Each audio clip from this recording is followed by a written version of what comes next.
Bank বন্ধের দিনে ঘটল এই বিপত্তি। বিদ্যুতের শর্ট সার্কিট থেকে আগুনের সূত্রপাত ঘটে সাবরুম গ্রামীণ ব্যাংকের ভেতরে।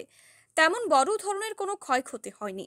শনিবার বিকেল ৫টা নাগাদ এলাকার লোকজন হঠাৎ দেখতে পায় সাবরুম গ্রামীণ ব্যাংকের ভেতর থেকে কালো ধোঁয়া বেরোচ্ছে।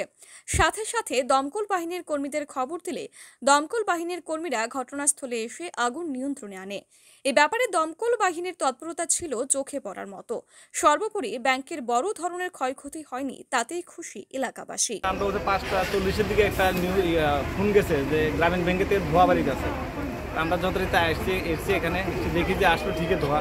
এর ভিতরে যে কারেন্টের সুইচগুলো লাগানো আছে ওগুলো শর্ট হয়ে ব্যাটারিগুলি ড্যামেজ গলে গেছে আর কি, ড্যামেজ হয়ে গেছে। কিসের ব্যাটারি? এটা ইনভার্টারের ব্যাটারি। ক্ষয়ক্ষতি হয়েছে কিছু? ক্ষয়ক্ষতি অন্য কিছু হয়েছে না, ফায়ার হয়েছে না, জাস্ট একটু ধোয়া বাড়িছে, তবে ব্যাটারিগুলি ড্যামেজ হয়েছে। 6টা ব্যাটারি। আজকে কি ব্যাংক খোলা ছিল? না না, আজকে ব্যাংক বন্ধ আছে।